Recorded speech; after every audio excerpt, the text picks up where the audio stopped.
KD Badik merupakan kapal perang jenis kapal peronda kelas Chris. Kapal telah dilengkapi dengan peralatan seperti radar, alat komunikasi dan enjin dari MTU yang menyerupai enjin asal. Pengkaran terakhir adalah di PLDM Tanjung Gelang, Kuantan Pahang. Kapal ditauliahkan pada 15 Disember 1966 dan dilucutkan tauliah pada 1 Ogos 2005. Seterusnya diserahkan kepada APMM pada tahun 2006 dan berkhidmat dengan APMM dengan nama KM Jarak Berpengkaran di Kuala Terengganu.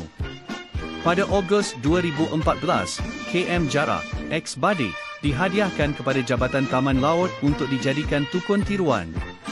KM Jarak secara resminya menamatkan perkhidmatan dengan APMM pada 11 November 2014 setelah selamat ditenggelamkan di perairan Pulau Redang, Terengganu dalam kedalaman 17 meter.